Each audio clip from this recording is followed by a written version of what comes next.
Bonjour à toutes et à tous, Olivier Costa, avocat associé au sein de Bismuth Avocat. Cette semaine, dans le H, nous allons parler du projet de loi de finances 2022. Attendu chaque année habituellement, tant par les chefs d'entreprise que par les particuliers, ce projet de loi de finances 2022 a ce site particulier, bien évidemment, qu'il fait suite à une crise sanitaire et économique sans précédent. Alors, les chefs d'entreprise ne veulent pas de cadeaux fiscaux. Les chefs d'entreprise veulent une stabilité fiscale. Et pour l'obtenir, il faut que les indicateurs soient au vert. Or, nous avons deux indicateurs qui sont intéressants, qui nous permettent de fonder des prospectives à moyen et long terme.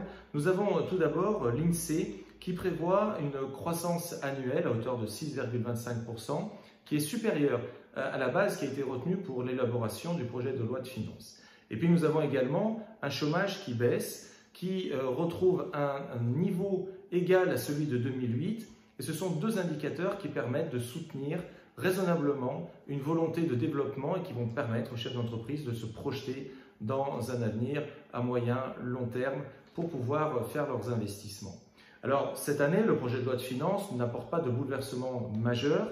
Il s'agit plus de dispositifs d'ordre technique, notamment sur la TVA, la transmission d'entreprise et également une mise en conformité avec le droit de l'Union européenne. Ce projet de loi de finances reprend également le plan des indépendants prévu par le chef de l'État et également s'inscrit dans la poursuite du plan de relance qui a été mis en œuvre récemment. Alors, les débats parlementaires vont commencer à partir du 11 octobre prochain. Bien évidemment, nous reviendrons vers vous pour évoquer plus en détail la loi qui sera adoptée. J'espère que vous aurez grand plaisir à retrouver cette nouvelle édition du H et je vous souhaite une très bonne lecture.